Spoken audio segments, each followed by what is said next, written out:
नमस्कार, मैं हूं श्वेता सिंह और आप देख रहे हैं आज तक। पूरा देश इन दिनों कोरोना की मार से कराह रहा है। संकट की इस घड़ी में इलाज की मुश्किल और ऑक्सीजन की कमी ने मुसीबत बढ़ा दी है। ऐसे हाल में कोरोना पर काबू पाने के लिए क्या लॉकडाउन ही आखिरी रास्ता रह गया है? आज सुप्रीम कोर्ट ने भी सरकार से लॉकडाउन लगाने पर विचार करने के लिए कहा है।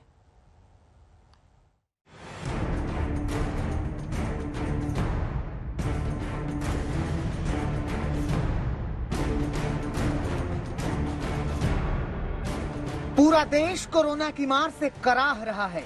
चारों ओर उदासी का मंजर है, चारों ओर तड़प की तस्वीरें हैं, चारों ओर लोग मर रहे हैं, प्रार्थनाएं कर रहे हैं, भाग रहे हैं, चिल्ला रहे हैं।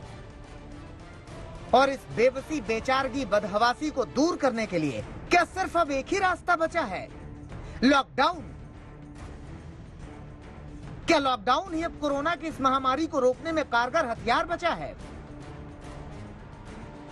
सवाल इसलिए उठा है क्योंकि भले ही पीएम मोदी ने कहा हो कि लॉकडाउन को अंतिम विकल्प माने, मगर मौजूदा समय यही कह रहा है कि शायद अंतिम विकल्प मानने की घड़ी आ गई है, जिसकी दुहाई अब हरियाणा के स्वास्थ्य मंत्री अनिल विज भी दे रहे हैं। हम बिल्कुल भी लॉकडाउन नहीं लगाना चाहते थे, लेकिन लोगों को जिस प्रकार से कोविड के नियमों का पालन करना चाहिए था वो लोगों ने नहीं किया। हमारी भरसक कोशिशों के बावजूद भी नहीं किया। उससे कोरोना के केसेस बहुत बढ़ गए, तो इसलिए हमें अब कोई चारा नहीं बचा था। देश की सबसे बड़ी अदालत ने भी कहा है कि सरकारों को लॉकडाउन के बारे में अब विचार करना चाहिए। हालांकि सुप्रीम कोर्ट की ओर से यह भी कहा गया है कि अगर संक्रमण रोकने के लिए लॉकडाउन लागू किया जाता है तो इससे पहले गरीब तबके की जरूरतों को पूरा करने का ध्यान भी रखा जाए। कुछ ऐसी ही मांग आज विपक्ष की ओर से भी की गई, जब एनसीपी के नेता नवाब मलिक ने लॉकडाउन से पहले नेशनल पॉलिसी बनाने की बात कही और कहा कि इसके लिए सरकार को पूरे विपक्ष से चर्चा करनी चाहिए। न्यायालय जो फैसला करेगा करेगा, लेकिन मोदी जी देश में हेल्थ इमरजेंसी लागू करें और देश के सभी विपक्षी पार्टियों को बुलाएं, बैठें और कोई एक रणनीति के तहत इस संकट से लड़ा जाए। अकेले मोदी जी के बस का ये संकट से लड़ना नहीं है।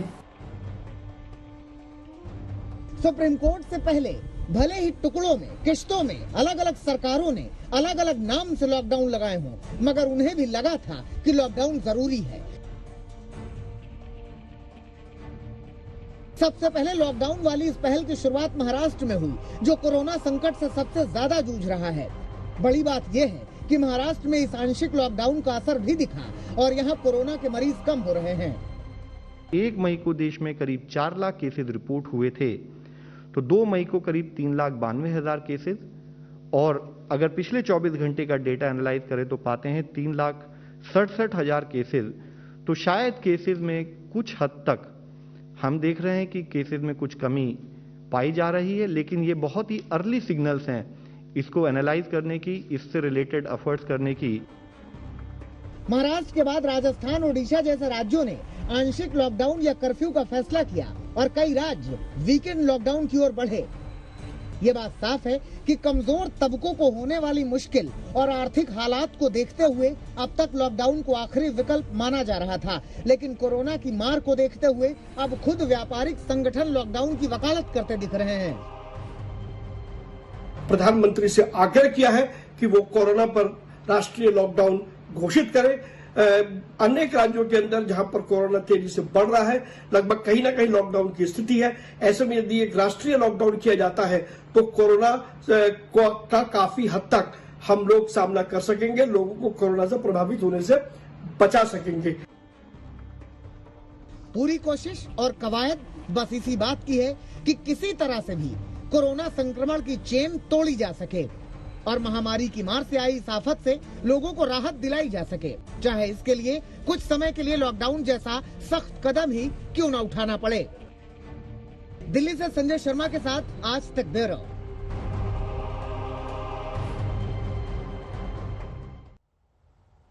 प्रधानमंत्री ने कहा था अंतिम विकल्प।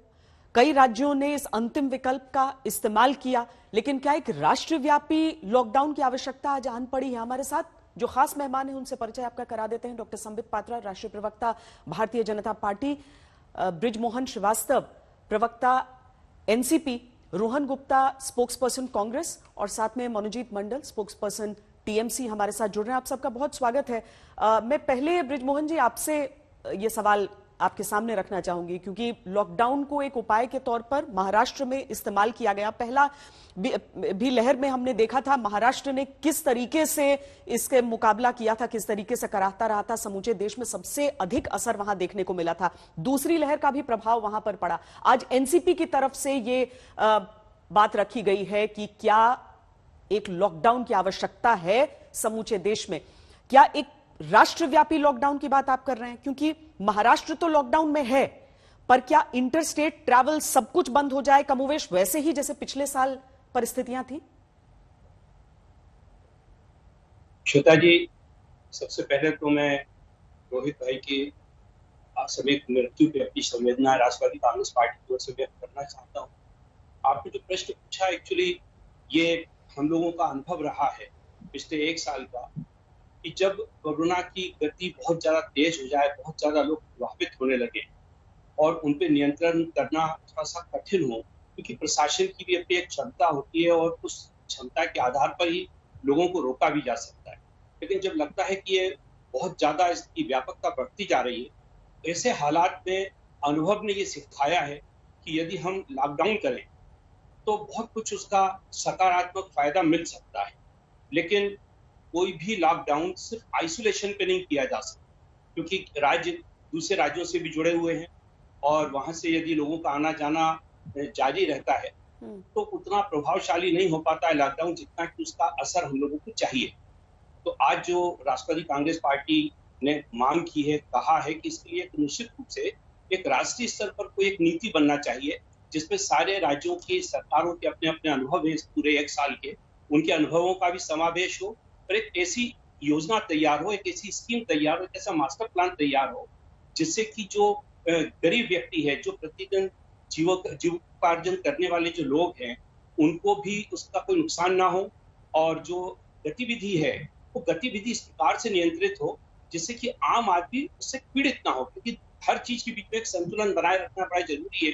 सिर्फ हम लॉकडाउन कहकर अपनी जिम्मेदारियों से नहीं बच सकते।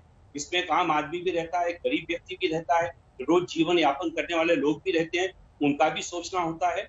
और एक आर्थिक गतिविधि अगर पूरी तौर से रुक जाएगी तो उससे भी देश का एक बहुत बड़ा नुकसान होता है, उसके ऊपर भी सोचना होता है। सभी सरकारें जिम्मेदार हैं, चाहे वो केंद्र सरकार हो चाहे वो राज्य सरकार हो, हम सब लोगों की अपनी अपनी भूमिका है।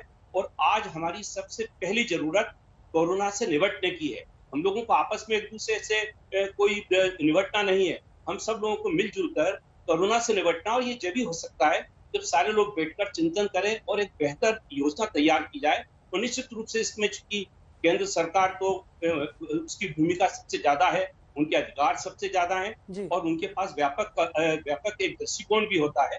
तो अगर उन सबों का समावेश किया जाएगा तो मुझे लगता है कि एक बेहतर योजना बननी चाहिए और बनेगी तो उसका लाभ सभी लोगों को मिलेगा। जी, क्योंकि कई राज्य ऐसे रहे जिसमें महाराष्ट्र अग्रणी रहा, जिसने कहा कि चंद ऐसे जहां पर केसेस ज्यादा होते थे वो कहते थे कि आरटीपीसीआर जब तक आपका नेगेटिव होगा आप नहीं आ सकते हैं।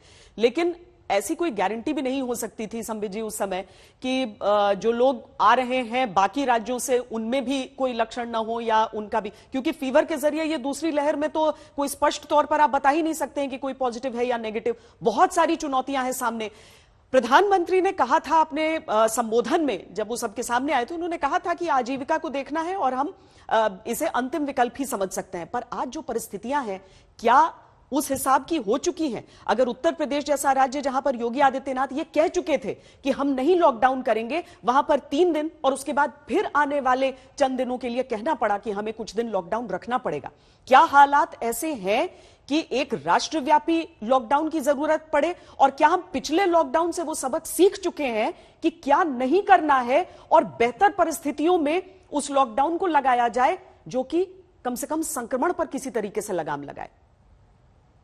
श्वेता जी, एक बात तो आपने सही कहा कि सबको मिलकर यहाँ पर एक नीति के अनुसार काम करने की आवश्यकता है और किसी भी कीमत पर, चाहे हम किसी पॉलिटिकल पार्टी के हैं, आज सब सर्वाधिक आवश्यकता उसी की है कि हम कोरोना के ऊपर, इस बढ़ते हुए संक्रमण के ऊपर काबू करें। उसके लिए जो भी करना है करना चाहिए। और आपने यह भी सही कहा कि पिछली बार जो समय के साथ लॉकडाउन लगाया गया था, उसकी जो परिणति थी, उसकी जो रिजल्ट था, उस रिजल्ट को हम सबने देखा था। वो एक सुखद रिजल्ट था। इस प्रकार से एक भयावह माहौल नहीं बना था। मगर आज जो ये सेकेंड वेव आया है, आप याद करिए, हर राज्य में आप देख रहे होंगे परिस्थिति भिन्न भिन्न है। महाराष्ट्र सर्वाधिक है, वहां लगभग 1000 मृत्यु प्रतिदिन हो रही है। सर्वाधिक केसेस, लगभग 60% केसेस हर दिन के महाराष्ट्र से आ रहे हैं। ठीक उसी प्रकार 5 ऐसे राज्य हैं जो सर्वाधिक ग्रसित हैं, 10 ऐसे राज्य हैं जो सेकंड पायदान पे आते हैं, और अधिकांश ऐसे राज्य हैं जिनमें अभी संख्या नियंत्रण में है। प्रधानमंत्री जी ने स्पष्टतः इस वर्ष के आरंभ में ही कह दिया है कि आप देखिए, इस बार लॉकडाउन लगाना नहीं लगाना, आंशिक लॉकडाउन लगाना, कंप्लीट लॉकडाउन लगाना, जो भी आप करना चाहते हैं, यह निर्णय संपूर्ण रूप से राज्य अपने स्थिति को लेकर ले सकती है। आपको याद होगा पिछली बार जब संपूर्ण लॉकडाउन, राष्ट्रव्यापी लॉकडाउन लगा था, तो तमाम ऑपोजिशन के स्टेट्स ने उसके खिलाफ बगावत की थी। यहां तक कि प्रेस कॉन्फ्रेंस भी किया था राहुल जी ने, और कहा था कि ये तुगलकी लॉकडाउन है और इसमें स्टेट्स की इन्वॉल्वमेंट होनी चाहिए, इसमें डिस्ट्रिक्ट कलेक्टर तक का इन्वॉल्वमेंट होना चाहिए। और सभी ऑपोजिशन, खास करके कांग्रेस रूल्ड स्टेट्स ने, महाराष्ट्र ने भी, राजस्थान ने भी, छत्तीसगढ़ ने लिखित में ये चिट्ठी प्रधानमंत्री कार्यालय को दिया था कि ये एक ब्रूटल लॉकडाउन है, और डिस्ट्रिक्ट कलेक्टर, डिस्ट्रिक्ट के एसपी, वहां के होम सेक्रेटरी, चीफ सेक्रेटरी और मुख्यमंत्री, इनकी कमिटी अगर निर्णय लेगी तो ही लॉकडाउन होना चाहिए, इसमें इंपोजिशन ऑफ लॉकडाउन नहीं होना चाहिए। सबके विषय को ध्यान में लेते हुए निर्णय लिया गया कि हम इंपोज ऊपर से नहीं करेंगे, हम केवल एडवाइजरी जारी करेंगे। राज्य निर्णय ले, डिस्ट्रिक्ट कलेक्टर के साथ, एसपी के साथ, चीफ सेक्रेटरी, होम सेक्रेटरी और चीफ मिनिस्टर के साथ बैठकर कि उनके राज्य की परिस्थिति कैसी है, क्या उनको आंशिक लॉकडाउन लगाना है, कंटेनमेंट जोन बनाना है, या उनको कंप्लीट लॉकडाउन लगाना है। पूरी तरह से ये स्वतंत्रता राज्यों को दिया गया है। बिल्कुल सही है, कुछ राज्यों ने स्थिति को देख करके कंप्लीट लॉकडाउन लगाया है और कुछ नाइट कर्फ्यू पे चल रहे हैं। मुझे लगता है जिस भी राज्य में परिस्थिति खराब है, वो अपने स्थिति के अनुसार प्लीज अपने लॉकडाउन को टेलर मेड करिए, क्योंकि आप लोगों ने लिखित में ये मांग प्रधानमंत्री जी से किया था। रोहन गुप्ता जी, क्या बिना इंटरस्टेट ट्रैवल को रोके हुए, क्या एक सारे राज्य अगर अपने हिसाब से फैसला लें तो ये संभव रहेगा? क्योंकि पहले लॉकडाउन के समय खासकर हमने देखा था जब मजदूरों को पलायन के लिए मजबूर होना पड़ा था, जब वो सोच रहे थे कि वो अपने घरों के लिए निकले, तो वो ट्रांसपोर्टेशन बंद होने के कारण ही सबसे ज्यादा मुश्किलें हुई थी। तो क्या आज की स्थिति में उस ट्रांसपोर्टेशन को जारी रखते हुए अगर राज्य अपने हिसाब से लॉकडाउन लगाए तो मामले को काबू में किया जा सकता है? देखिए श्वेता जी, आपने बहुत सही बात बोली कि पहला जो लॉकडाउन था तब अब आज की परिस्थिति में बहुत ज्यादा फर्क है। अभी भाजपा प्रवक्ता बात कर रहे थे, तुगलकी इसलिए कहा गया था, उसका कुछ प्लानिंग नहीं किया गया था। जिस प्रकार से हमारे मजदूरों को मरना पड़ा, रोड पे भूखे मरना पड़ा, चलते हुए मरना पड़ा, उनके ऊपर त्रासदी करी गई, इसीलिए उसको तुगलकी कहा गया। कहीं किसी को कोई कॉन्फिडेंस में लिए बिना प्रधानमंत्री जी की जो नॉर्मल स्टाइल है कि आज रात 12 बजे, उस प्रकार से किया गया, वो ठीक नहीं था। आज लॉकडाउन की जब हम बात कर रहे हैं, जो आज की परिस्थिति है श्वेता जी, इतनी बुरी परिस्थिति है कि आज लॉकडाउन से पहले सबसे इंपॉर्टेंट चीज है, आज भी लोग ऑक्सीजन से मर रहे हैं। ये हत्या जैसा माहौल हो गया है। आज भी कर्नाटक में मृत्यु हुई है, तो इसकी जिम्मेदारी कौन लेगा? आज पहला वेव जब आया था, हमारे पास समय था दूसरा वेव आने से पहले कि हम अपने आप को तैयार कर लेते। पहले वेव के समय पे जब गलतियां हो सकती है गलतियां, और ऑल आर ह्यूमन बींग्स, क्योंकि हमने पहली कभी ऐसी त्रासदी नहीं देखी। सरकार को अपनी गलतियों से सीखना चाहिए था कि लॉकडाउन इंपोज करने से पहले सारे राज्यों को कॉन्फिडेंस में लेके, जो श्रमिक मजदूर है उनकी व्यवस्था करके, कोई भूखा ना मरे, उनकी इकोनॉमिक व्यवस्था, उनके अकाउंट में पैसा डालना, जिससे उनको अगर लॉकडाउन भी होता है तो आर्थिक रूप से कोई परिवार भूखा ना मरे। ये सारी योजनाओं को साथ में लेके नेशनल डिजास्टर मैनेजमेंट एक्ट जब इंप्लीमेंट होता है, सारे राज्यों को अगर साथ में लेके चलते, तो मुझे लगता है श्वेता जी आज हम इस परिस्थिति में नहीं होते। पहला वेव जब चला गया तब हमने घोषणा कर दी कि हम कोरोना पे जीत गए। सबसे बड़ी गलती जो इस सरकार की रही वो दूरदर्शिता की रही, वो एंटीसिपेट करने में नाकामयाब रहे। उनको सारी राज्य सरकारों के साथ नियमित रूप से बैठकें करनी चाहिए थी। जब पूरा विश्व दूसरे वेव से लड़ रहा था, हमने विजय घोषित कर दिया। उस समय पे अगर हम दूसरे वेव की तैयारी करते, पार्लियामेंट्री कमेटी ने जो ऑक्सीजन की बात की थी उसकी हम तैयारी करते, एसेंशियल मेडिसिन की बात करते, वैक्सीनेशन का ऑर्डर के लिए हम लोग प्लान करते, मुझे लगता है कि इस परिस्थिति से हम बच सकते थे। और आज जो भी निर्णय करे, आज प्रधानमंत्री जी है, नेशनल डिजास्टर मैनेजमेंट एक्ट लागू हुआ है, पूरे देश को मान्य होना चाहिए। पर सबको कॉन्फिडेंस में लेके करे, जिससे कोई भी एक भी आदमी ना भूख से मरे, ना कोरोना से मरे, ना कोई त्रासदी से मरे। ये पूरे देश की और सरकार की जिम्मेदारी है। ऐसे कोई भी कदम में विपक्ष साथ में है। आखिरी चीज श्वेता जी मैं कहना चाहूंगा, आज भी दुख हो रहा है जिस प्रकार से ऑक्सीजन से आज 10 दिन से हम डिबेट कर रहे हैं। क्या हम लोग इतने वीक हैं कि 10 दिन के बाद भी ऑक्सीजन की व्यवस्था सुदृढ़ रूप से हम व्यवस्था नहीं कर पाए? हम दिल्ली की डिबेट देखते हैं तो दोनों सरकारें वहां पे झगड़ती है, एक कहती है हमारे पास व्हीकल नहीं, एक कहती है हमने ये दिया। ये तरीका ठीक नहीं है। ये सरकार की जिम्मेदारी है कि एक भी आदमी देश में ऑक्सीजन की किल्लत से या कोरोना के कारण नहीं मरना चाहिए, या अगर ये होता है तो सरकार की जिम्मेदारी है। और मेरा मानना है जो भी निर्णय हो सारे लोग मिलकर करें, इस प्रकार से करें जो पहले लॉकडाउन के समय जो लेसन है लर्न करके उसमें से निर्णय हो, जिससे देश की जनता को या गरीब आदमी को तकलीफ ना पड़े। ठीक है रोहन जी। मनुजीत, मैं आपके पास आऊंगी, लेकिन संबित इस बात का जवाब देना चाहेंगे। जाहिर है अगर आरोप है और दूरदर्शिता को लेकर कटघरे में अगर सरकार है, क्या आज राष्ट्रव्यापी लॉकडाउन को लेकर एक विचार कम से कम हो सकता है कि सबसे बातचीत की जाए, या इसको कंप्लीटली एक स्टेट सब्जेक्ट समझकर कि राज्य अपने हिसाब से करें, उसी चीज पर कायम रहेंगे? और साथ ही आप जवाब भी देना चाहते होंगे रोहन गुप्ता जी को। देखिए, दो बातें मैं कहना चाहूंगा। खुद इन राज्यों ने लिखित में, अभी लिखित में उन्होंने लॉकडाउन की डिमांड नहीं की है। खुद इन राज्यों ने, और ये लिखित में ऑन पब्लिक रिकॉर्ड है, इन्होंने कहा था कि हम लॉकडाउन नहीं चाहते हैं, और लॉकडाउन की जो निर्णय लेने की क्षमता है ये आप संपूर्ण रूप से राज्य को दे दीजिए। आप उस प्रेस कॉन्फ्रेंस को भी दिखा सकती हैं। उसके बाद इन्होंने कोई प्रेस कॉन्फ्रेंस नहीं किया है, और ये नहीं कहा है कि हम सभी राज्य जो विपक्षी शासित है हम चाहते हैं कि लॉकडाउन प्रधानमंत्री के आदेश से ही लगे। नंबर एक। नंबर दो, जहां तक दूरदर्शिता की सवाल है, देखिए दूरदर्शिता के लिए हम सभी लोग दायी हैं। आप याद करिए, 7 चिट्ठी सरकार ने ये चिट्ठियां रिलीज की थी। 7 चिट्ठी, पहली चिट्ठी 5 जनवरी की, उसके बाद 7 चिट्ठी क्रमशः इन सभी राज्यों को, जिसमें बीजेपी शासित राज्य भी हैं, कांग्रेस शासित राज्य भी हैं, आम आदमी पार्टी शासित राज्य भी हैं, इन सभी को चिट्ठियां लिखी गई थी कि सेकेंड वेव के लिए हमें तैयार रहना है, कोविड अप्रोप्रिएट रूल करना है, ऑक्सीजन के लिए भी जो इंडस्ट्रियल ऑक्सीजन से एलएमओ बना सके उसके लिए भी प्रिपरेशन की चिट्ठी लिखी गई थी। कुछ राज्यों ने कुछ ऑक्सीजन प्लांट्स और पीएसए लगवाए, कुछ लोगों ने नहीं लगाए, कुछ लोगों ने अच्छे कदम उठाए, कुछ लोगों ने नहीं उठाए। तो इसलिए एक दूसरे के ऊपर ये जो जिम्मेदारी मढ़ने का जो विषय है, ये जिम्मेदारी मढ़ना नहीं चाहिए, हमें बिल्कुल मिलकर काम करना चाहिए। और देखिए, आपको सबसे बड़ा कंसर्न है कि इंटर स्टेट ट्रांसपोर्ट, इसको लेकर कहीं ना कहीं राज्य को दिक्कत आ रही है। देखिए, ट्रांसपोर्ट आप खोलना चाहते हैं या बंद करना चाहते हैं, आपके बॉर्डर आप जिस भी राज्य से शेयर करते हैं उस राज्य को आप चिट्ठी लिखिए, बिल्कुल आपका मान्य होगा। आप अगर आपका बॉर्डर किसी और राज्य से है, आप कहिए कि हम यहाँ अपने ट्रांसपोर्ट को बंद कर रहे हैं या हमें अनुमति चाहिए इतने ट्रांसपोर्ट की, तो अनुमति मिलेगी। दोनों के बीच का विषय है। तीसरा विषय है, यहाँ कहा गया कि अगर लक्षण नहीं है किसी का और आपके राज्य में आ गया, देखिए कई राज्य, मणिपुर इत्यादि, वो आपका आरटीपीसीआर टेस्ट एयरपोर्ट पे करते हैं, रेलवे स्टेशन पे करते हैं, और उसके बाद क्वारंटाइन रखने की। ये तो एक तो है कि आपका टेस्ट हो गया, उसमें पॉजिटिव या नेगेटिव आ गया, और कुछ राज्य जैसे उड़ीसा ने 14 दिन के क्वारंटाइन को कंपलसरी कर दिया है, जो पहले बार था कि कोई भी बाहर से आ रहा है तो वो 14 दिन के लिए क्वारंटाइन होगा ही होगा, उसके बाद उस राज्य में किसी भी व्यवस्था के लिए वो बाहर जा सकता है। तो राज्य बिल्कुल स्वतंत्र है कि ये इस प्रकार की व्यवस्था को कर सकते हैं और सुचारू रूप से अपने आंशिक या संपूर्ण लॉकडाउन को लगाए रख सकते हैं। बार बार ये कहना कि ये तुगलकी लॉकडाउन था और अब लॉकडाउन का डिमांड करना, मुझे लगता है कहीं ना कहीं विरोधाभासी विषय बन रहा है। चलिए मनुजीत, बंगाल में चुनाव खत्म हो गए, नतीजे आ गए, जश्न भी कल हमने देखा हो गया इलेक्शन कमीशन की तरफ से, चाहे जो चीजें कही हो, लेकिन आज की तारीख में बंगाल में हर तीसरा व्यक्ति आरटीपीसीआर टेस्ट में पॉजिटिव आता है, ये भी एक हकीकत है। क्या वहां पर सोच सरकार की इस समय, क्योंकि ममता बनर्जी ने वहां के लोगों से अपील भी की कि कोरोना को लेकर और उसके गाइडलाइंस को लेकर पूरा सख्ती से उसका पालन किया जाए, बंगाल का विचार क्या है? पश्चिम बंगाल किस तरीके से इस समय देख रहा है कि क्या एक राष्ट्रव्यापी लॉकडाउन इकलौता समाधान है? देखिए, हम कोई जश्न नहीं मनाए यहाँ पर। आप कल से देख सकते थे, ये बहुत ही एक आवेगपूर्ण वोट इलेक्शन हमारे लिए था। एक बहुत बड़ी पॉलिटिकल पार्टी, उनके मशीनरी, उनके 100 वैलीज है, सीबीआई, ईडी, पैसा, 50 minister, prime minister, home minister, क्या क्या नहीं था, हर तरह से ममता दी को घेरा गया था।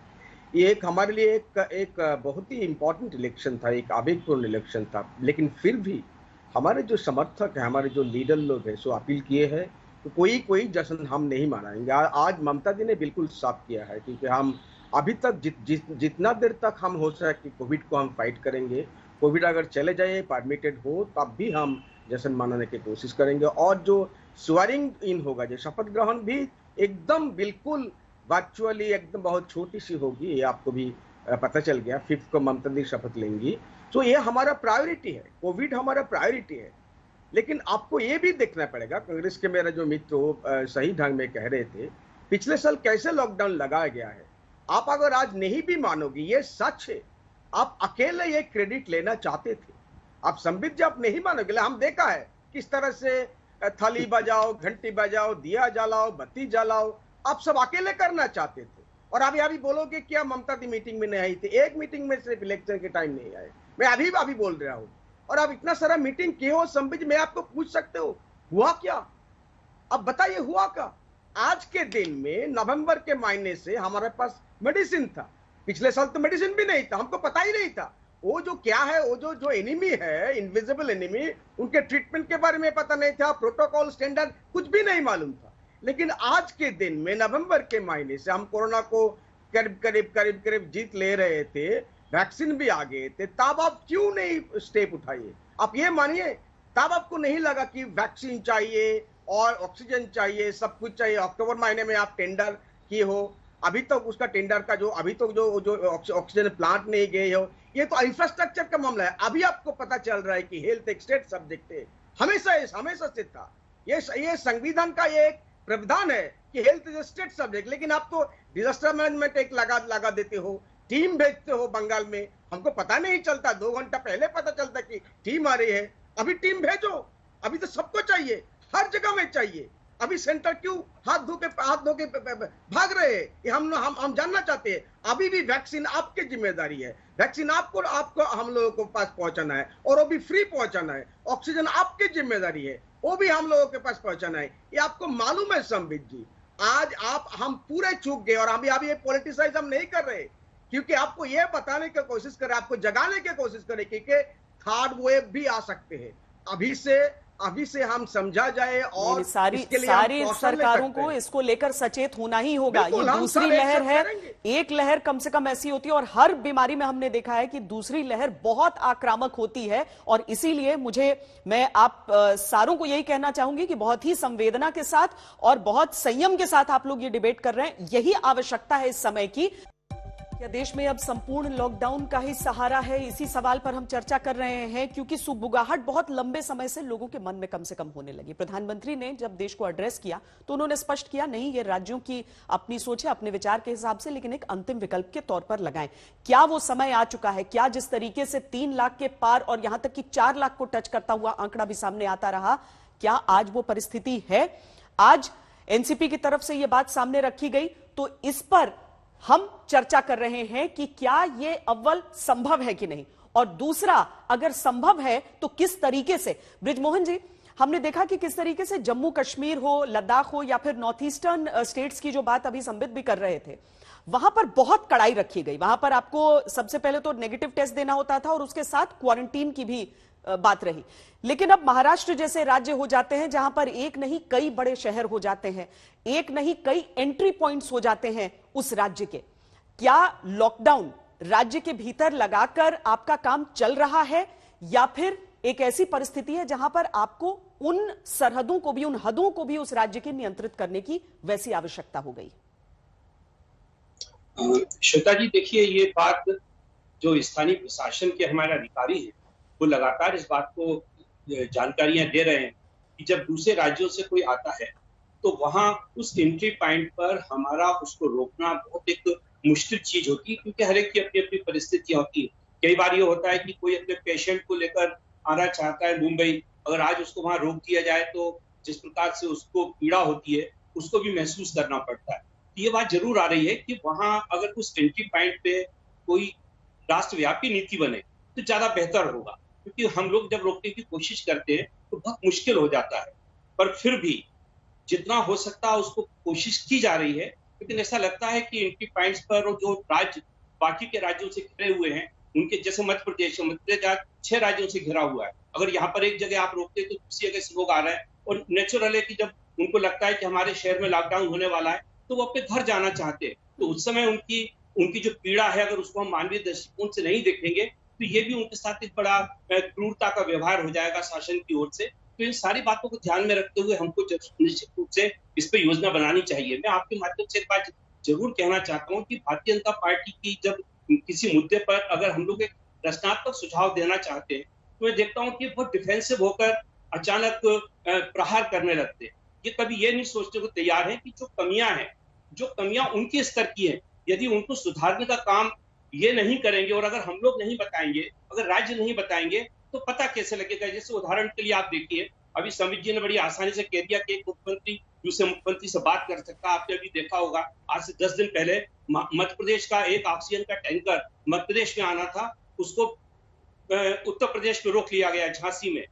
हमारे मध्य प्रदेश के मुख्यमंत्री प्रयास करते रहे कि उत्तर प्रदेश के मुख्यमंत्री से बात हो जाए, जबकि दोनों भारतीय जनता पार्टी के, बात ही नहीं हो पाई। 8 घंटे तक वो टैंकर वहां पे रुका रहा ऑक्सीजन लेके। जहां 5-5 मिनट और 10-10 मिनट के लिए ऑक्सीजन का मैनेजमेंट करना हो, वहां यदि 8 घंटे तक रुका रहे तो आप सोच सकती हैं क्या स्थिति बनेगी। तो कहना बहुत आसान है कि आप बात कर लीजिए, खत लिख लीजिए, ऐसा कर दीजिए, लेकिन इसका जो प्रैक्टिकल एस्पेक्ट है उसके ऊपर ये चिंतन करने को तैयार नहीं है। और इसी बात को लेकर राज्यों को और बाकी के नेताओं को इस बात पे जो आपत्ति हो रही है उसके पीछे भी कारण यही है। मैं सोचता हूं कि अभी भी इनको अपने इस अहंकार को छोड़कर यदि सकारात्मक ढंग से ये सोचेंगे तो आज भी सारे लोग कंधे से कंधा लगाकर केंद्र सरकार का, प्रधानमंत्री का साथ देना चाहते हैं, क्योंकि ये मानवीय संवेदनाओं से जुड़ा हुआ मामला है। इस पे कोई भी व्यक्ति राजनीति नहीं करना चाहता, क्योंकि कौन कब इसका शिकार हो जाएगा किसी को नहीं मालूम। आज हमारी पहली अपनी जरूरत ये है कि हम एक दूसरे के साथ बृजमोहन जी हम जवाब ले लेते हैं इसका, योजना बनाएं। क्योंकि प्रधानमंत्री कई दौर की बैठकें करते हैं, मुख्यमंत्रियों के साथ भी एक बैठक उनकी सामने आई थी कि किस तरीके से वो चर्चा कर रहे थे और जानना चाहते हैं। लेकिन संबित जी, क्या ये सही है?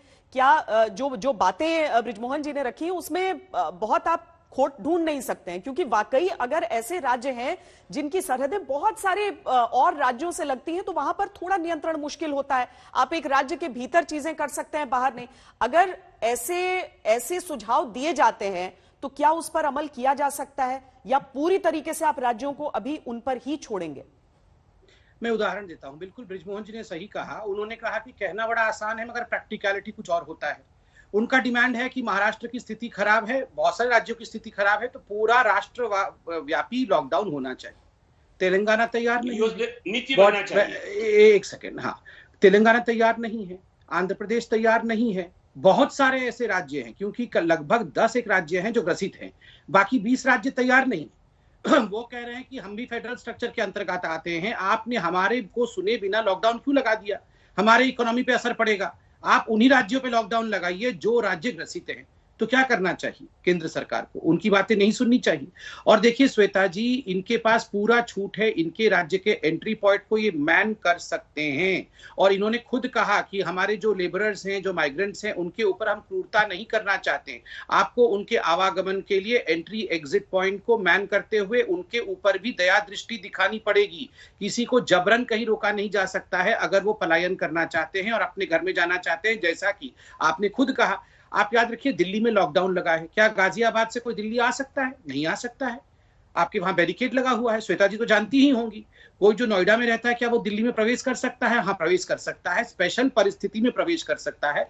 नोएडा के लोग दिल्ली में भी भर्ती हो रहे हैं, दिल्ली के लोग नोएडा में भी भर्ती हो रहे हैं। आपके पास सुचारू कागज होने चाहिए, आप मरीज होने चाहिए, आप जरूर जाइए, आपको कोई नहीं रोक रहा है, पुलिस आपको अलाउ कर रही है। ठीक उसी प्रकार अगर मध्य प्रदेश से कोई महाराष्ट्र आना चाहता है, कोई बेचारा मरीज भर्ती होना चाहता है, या महाराष्ट्र से कोई मध्य प्रदेश जाना चाहता है, ये आप अपने एंट्री और एग्जिट पॉइंट को मैन करके करेंगे। हाँ, आपको अगर आर्मी की आवश्यकता है, आपको लगता है ये महाराष्ट्र सरकार से नहीं हो सकती है, तो आप ये लिख के दें केंद्र सरकार को, जैसे कि मनीष सिसोदिया जी ने लिख के दिया है कि हम डिफेंस मिनिस्टर को कि हमें आर्मी की आवश्यकता है, हम संबल नहीं है बहुत कुछ मैनेज करने के लिए।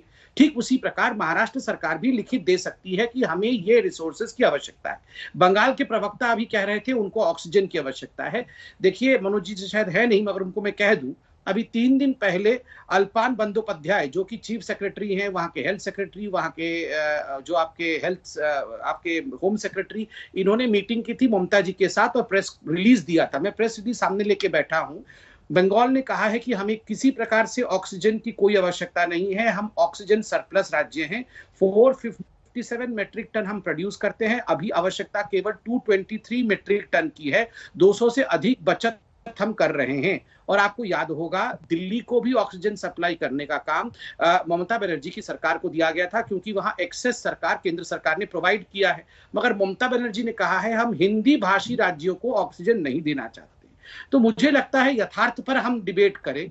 जो विषय खुद ममता जी ने कहा है कि ना हमारे पास रेमडेसिविर की कमी है, ना दवाइयों की कमी है, ना ऑक्सीजन की कमी है। फिर यहाँ पर उनके प्रवक्ता आके कह रहे हैं हमारे राज्य में हर चीज की कमी है। ममता बनर्जी कहती है हमारे पास 20,000 बेड है, बेड की भी कमी नहीं है।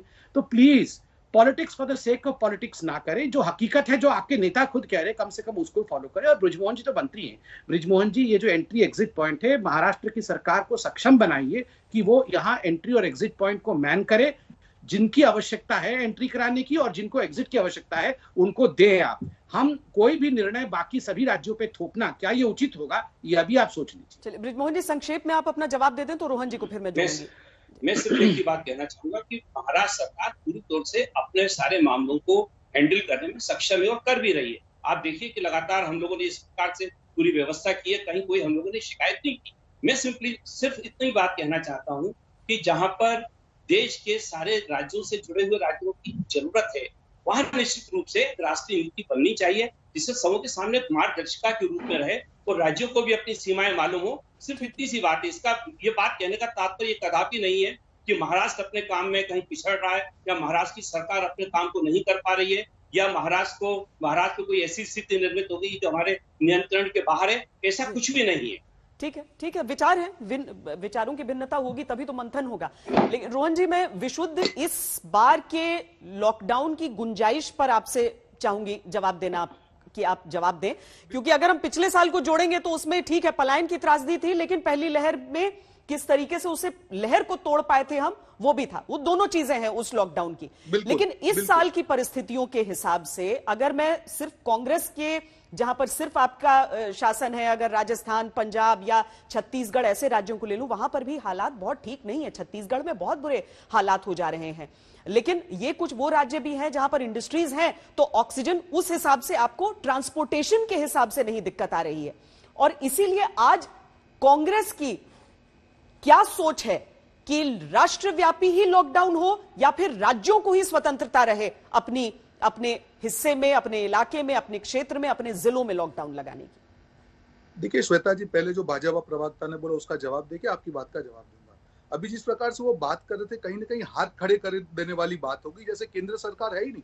आपने जब पहली वेव थी, हर चीज का क्रेडिट लेने के लिए ताली सब कुछ बजवा दिया। फिर आपको लगा कि आप केस नहीं संभाल सकते हैं, आपने देश को आत्मनिर्भर कर दिया। पहली वेव के समय पे आपने देश को आत्मनिर्भर कर दिया, दूसरी वेव के समय पे आप राज्यों को आत्मनिर्भर करना चाहते हैं। उसमें कुछ गलत नहीं है। मेरा ये कहना है कि हम लोग डिबेट में बैठ के श्वेता जी ये तय नहीं कर सकते हैं। प्रधानमंत्री जी को सारे राज्यों को साथ में मिलकर इंटर स्टेट मूवमेंट की बात हो, माइग्रेंट लेबर्स की बात हो, क्या करना चाहिए। पर उससे पहले जो आपकी नियति है कि हर चीज में क्रेडिट लेना है, जब आपको लग रहा था कि नहीं आप क्रेडिट ले रहे हैं, आत्मनिर्भर बनने, वैक्सीन एक्सपोर्ट करना है, रेमडेसिविर एक्सपोर्ट करना है, ऑक्सीजन एक्सपोर्ट करना है, तब तक आपने राजनीति की। तब आपको लगा कि अब देश बुरे हाल में चला गया है, आप कुछ नहीं कर पा रहे, तब आप अपना पल्ला झाड़ रहे हैं। ये तरीका गलत है। जब तक ये राजनीति होती रहेगी श्वेता जी, तब तक जो हम देश की जनता को बचाने का काम है, मैं भी यहाँ पे एक राष्ट्रीय पार्टी से हूँ, प्रवक्ता हूँ, मैं भी जिम्मेदारी से आज कह रहा हूँ, ये राजनीति का सब्जेक्ट नहीं है। पर जब तक भाजपा राजनीति करती रहेगी, डंका बजाती रहेगी, ताली बजाती रहेगी, तब तक हम देश को न्याय नहीं दे पाएंगे। आज ऑक्सीजन की डिबेट 10 दिन से हो रही है, क्या हमारा देश इतना पीछे कि 10 दिन तक ये सरकार कुछ नहीं कर पाए? Oxygen is a national subject, government must have resolve this issue. पर नहीं, आप देखिए भाजपा प्रवक्ता को हर बार आगे कोई कागज लेके आएंगे कि देखिए हमने तो ये किया। ये तरीका नहीं है। ये तरीका है जिम्मेदारी लेने का, जिम्मेदारी का वहन करने का, क्रिटिसिज्म को एक्सेप्ट करने का। पर ये लोग थे प्रचार में बिजी थे। मुझे बताइए श्वेता जी, हर आदमी के पास 24 घंटे होते हैं। हमारे प्रधानमंत्री भी बेचारे 18 घंटे काम करते हैं। पर अगर वो 18 घंटे वो प्रचार में ही करेंगे तो देश का काम कब करेंगे? मेरा सिर्फ ये कहना है कि आगे जो भी नीति तय हो, कांग्रेस पूरी तरह से इस सरकार के साथ में है, पर उसमें नियति साफ हो, उसमें राजनीति ना हो और स्टेटमेंट करने की बजाय एक ऐसी नीति बनाई जाए। देश जो पूरी तरह से परेशान है, आज नहीं देखा जा रहा है जिस प्रकार से ऑक्सीजन के कारण लोग मर रहे हैं, लोगों को हमको बाहर निकालना पड़ेगा, उनके जख्मों पे मरहम लगाना पड़ेगा, तभी देश की जनता के लिए हम कुछ करेंगे। इस प्रकार से कागज दिखा देने से आप अपनी जिम्मेदारी से नहीं भाग सकते हैं। संबित जी, आप सरकार में हैं, आपकी जिम्मेदारी है। अगर आपकी गलती हुई है तो मानिए, माफी मांगिए। उसमें कोई गलती नहीं, गलती हो सकती है, और इस प्रकार से हर चीज दूसरे पे डाल देना ये तरीका ठीक नहीं। पूरा देश आपको देख रहा है और जब वो दूसरी वेव अभी आ रही है, जैसे श्वेता जी ने कहा, आगे शायद ये भी कहा जाए और परिस्थिति खराब हो, क्या तैयारी है हमारी? ऑक्सीजन की बात है, उसमें हम लोग पीछे हैं। कुछ भी करके आप उसको पहले मुहैया कराइए। रेमडेसिविर मेडिसिन बाहर से आ रही है, उसको नॉर्मलाइज कीजिए। बेड्स की बात है, मेडिसिन की बात है, मिलकर ऐसा काम कीजिए। सत्ता में कई बार क्रिटिसिज्म लेना चाहिए और उस क्रिटिसिज्म को पॉजिटिव लेके। एक आखिरी चीज श्वेता जी, हमने कहा कि हर आदमी के अकाउंट में 6,000 रुपए डाले जाए। आज लॉकडाउन अगर करते हैं ये लोग, कुछ भी गरीब आदमी कहां से कमाएगा मुझे बताइए श्वेता जी। हम लोग तो फिर भी उसको कर लेंगे, वो बेचारा बाहर नहीं निकलेगा, उसका पेट कैसे भरेगा? आज पूरी तरह से आर्थिक पैकेज, जहां पे इनके मंत्री 6-6 दिन तक टीवी पर रहे थे, सारे जवाब ले लेते हैं। रोहन जी जवाब ले लेते हैं। आपने सुझाव बताया कि 6,000 की बात की गई है, लेकिन हम जवाब ले लेते हैं पहले जी। 3 चीजें यहाँ उठाई गई। यहाँ कहा गया कि ऑक्सीजन और रेमडेसिविर, क्रेडिट और पैसे की बात। मैं यहाँ बैठे हुए एनसीपी के प्रवक्ता बैठे हुए हैं, मैं बृजमोहन जी से पूछना चाहूंगा। बृजमोहन जी, टोपे जी आपके हेल्थ मिनिस्टर हैं। 3 दिन पहले टोपे जी का बयान में सुन रहा था, टीवी पर ही आ रहा था कि महाराष्ट्र में ऑक्सीजन की कोई कमी नहीं है, रेमडेसिविर की भी हमने पूरी अरेंजमेंट की हुई है, बेड की भी कोई कमी नहीं है। वो सत्य बोल रहे थे या झूठ बोल रहे थे? आप मुझे बता दें। ऑक्सीजन की कमी है महाराष्ट्र में, तुरंत भरपाई की जाएगी। बेड की कमी या फिर रेमडेसिविर की कमी है महाराष्ट्र में? अभी बताया गया कि कांग्रेस के प्रवक्ता ने बताया कि ऑक्सीजन और बेड की बड़ी कमी है आपके यहाँ। कमी है क्या? मैं आपसे जानना चाहूंगा बृजमोहन जी। समित, अगर जल्दी आप कंप्लीट कर सके, समय असल में ठीक है। महाराष्ट्र में हमारी सरकार ने लगातार पहले ही दिन से इस बात की पूरी व्यवस्था की थी और हम लोग लगातार तो आपकी सरकार ने व्यवस्था कर ली, अच्छी बात है। बाकी सरकार जो व्यवस्था नहीं कर रहे हैं उनको भी व्यवस्था करनी चाहिए थी, नंबर 1। नंबर 2, 5 बार यहाँ क्रेडिट क्रेडिट क्रेडिट कहा गया। मैं तो कह रहा हूँ आप लोग लॉकडाउन का क्रेडिट लीजिए ना, हमको क्रेडिट नहीं चाहिए। आप अगर यहाँ तो मुझे आश्चर्य हो रहा है, क्रेडिट की बात हो रही है, बार बार ताली थाली ताली थाली। यहाँ ताली थाली कहाँ से आ गया बताइए लॉकडाउन के इस डिबेट में? मैं कह रहा हूँ आपको लगता है कि हम क्रेडिट ले रहे, प्लीज आप दोनों मौजूद हैं, आप लोग लॉकडाउन लगा के आप क्रेडिट लीजिए और बिल्कुल कहिए। समय हमारे पास इतना ही है। संबित जी आपका, रोहन और साथ ही बृजमोहन जी, सबका बहुत बहुत धन्यवाद इस चर्चा में जुड़ने के लिए। एनसीपी की तरफ से ये कहा गया कि देश में लॉकडाउन की आवश्यकता है, उस दौर की तरफ हम बढ़ रहे हैं क्या, और इसी सवाल पर हम मंथन कर रहे थे हल्ला बोल में। हालांकि केंद्र की तरफ से अभी भी यह स्पष्ट है कि जो राज्य हैं वो अपने हिसाब से फैसला लें। राष्ट्रव्यापी लॉकडाउन की गुंजाइश अभी कम से कम दिखाई नहीं दे रही है। राज्य अपना अपना फैसला कर सकते हैं।